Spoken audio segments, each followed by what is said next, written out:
प्रश्न हो तो हम कर ले, नहीं तो बस 10-15 मिनट का एक छोटा सा अध्याय और है, ये बड़ा प्यारा। माया दुरत्य है, इसका मतलब है, दुरत्य का मतलब है नेक्स्ट टू इम्पॉसिबल, माया को पार करना असंभव है, ऐसा मान लें। क्यों? माया भगवान की शक्ति है, तो माया जो है वो भगवान से कमजोर नहीं है। इसीलिए आप देखते होंगे पुराणों में कई बार हमारा दिमाग खराब होता है कि यार ब्रह्मा जी भी माया के चक्कर में आ गए, शिव जी भी माया के चक्कर में आ गए, इंद्र सबको ही निपटा रही है क्या माया? हाँ तो भैया, माया भगवान की शक्ति है, भगवान के इक्विवेलेंट है।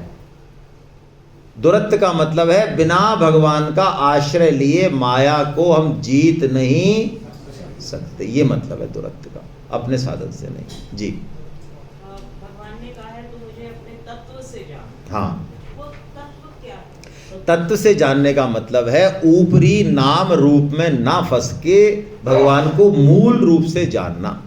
जैसे सुनार के सामने आप सोना ले जाओ बेचने के लिए, अपने 4 आभूषण ले जाओ, ठीक है, तो सुनार को उन आभूषणों के नाम रूप से कोई लेना देना नहीं है ना। वो चाहे चूहा हो आपका सोने का, चाहे गणेश जी हो, चाहे हार हो, चाहे अंगूठी हो, सुनार तो वजन कर देगा और बता देगा।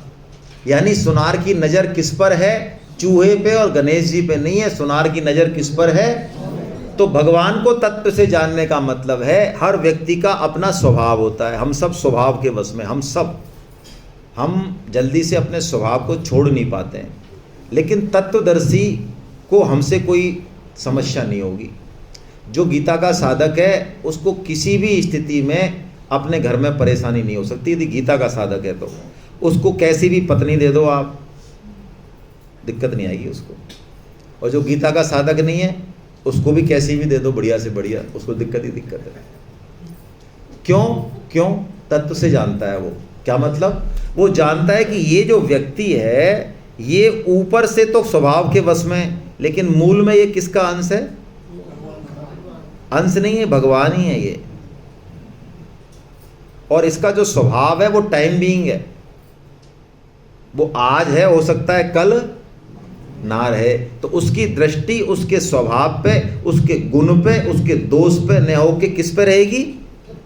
तत्व पे रहेगी। ये तत्व से जानना है, ठीक है।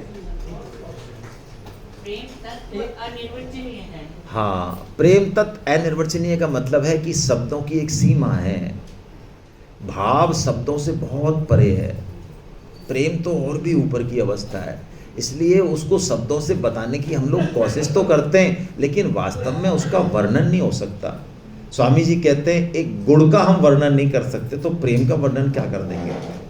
यदि किसी ने गुड़, चीनी कुछ नहीं खाया हो, अब आपको ड्यूटी दे दें कि मैडम जोशी बताएंगी कि इनको बताओ गुड़ का स्वाद कैसा है, अब बताओ, आप बताओ, मेरे को बताओ, चलो मीठा है। तो मेरे को मतलब मीठा, तो मैं कहूँगा मीठा सैक्रीन जैसा। मैंने सैक्रीन की वो आइसक्रीम खाई हुई है क्या, लेकिन एग्जैक्ट नहीं। मैं कहूँगा चीनी जैसा नहीं, मैं 50 नाम कहूँगा, लेकिन मैंने गुड़ नहीं खाया है, तो आप एग्जैक्ट कैसे गुड़ के स्वाद का वर्णन करेंगे?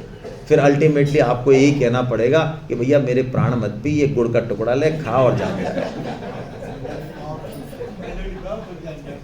तो ऐसे ही प्रेम जो है, जो प्रेम करता है ना, वो जानता है। देखो ठाकुर जी, कल हमने चर्चा करी, हजारों लाखों वर्षों तक प्रिया और प्रियतम मिले रहते हैं, लेकिन उनको ऐसा लगता ही नहीं है कि हम मिले हुए हैं, है ना। श्याम प्रिया बिच भई न चिन्हारी, चिन्हारी मतलब पता ही नहीं चला, उनको परिचय ही नहीं हुआ अभी तो।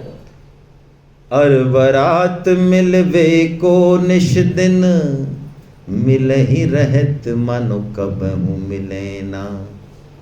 और भगवत रसिक रसिक की बातें, रसिक के बिना को समझ सके ना। रात और दिन मिले हुए हैं, लेकिन ऐसा लग रहा है कि बिछुड़े बिछुड़े बिछुड़े, मिले ही नहीं, तृप्ति हो ही नहीं रही है। अच्छा तो और रह लो, तो और रहने से तृप्ति और नहीं हो रही, और बल्कि प्यास बढ़ रही है मिलने की, राधा कृष्ण की, प्रिया प्रियतम की। रात और दिन मिल रहे हैं, तो हम कह रहे हैं महाराज हमारे कुछ समझ में नहीं आ रहा है, हमारी तो खोपड़ी से बाहर की बात है। तो भगवत रसिक कह रहे हैं बेटा जब तक तू खुद रसिक नहीं हो जाएगा ना, तू खुद प्रेमी नहीं हो जाएगा, तू इसको पहचान नहीं पाएगा कि ये चीज़ क्या है।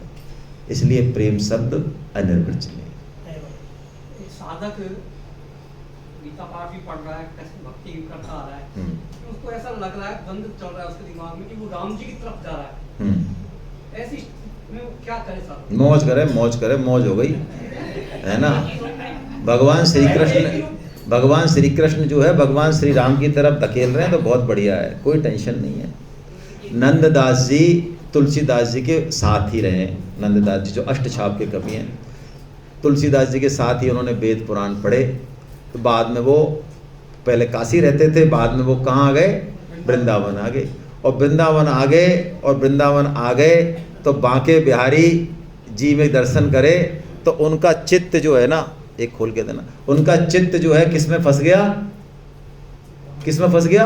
कृष्ण में आ गया। राम के भक्त थे काशी में और उनका चित्त किस में फंस गया? कृष्ण में। तो जब तुलसीदास जी वृंदावन आए तो नंददास जी को देखा कि वाह बेटा पार्टी बदल ली।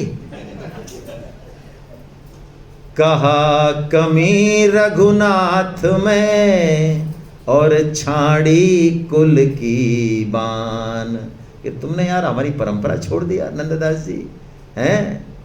तो नंददास जी ने कहा महाराज देखो, गलती हमारी नहीं है, गलती इनकी है, ये सामने वाले। अरे मन अनुरागी भय गयो और सुन मुरली की तान। और महाराज देखो गलती तो आपने करी है, एक तो इन्होंने करी और एक आपने करी, हमने कुछ नहीं करी है। मतलब हमारे ऊपर ही शेर हो रहे हो तुम यार। अरे तो और क्या, एक चीज बताओ, हमारा नाम नंददास क्यों रखा आपने? गलती तो आपने पहले ही कर दी, 25 साल पहले ही। यदि हमारा रामदास रखते तो हम क्यों कृष्ण की तरफ आते? तुमने हमारा नाम नंददास रखा तो हम कृष्ण की तरफ आते।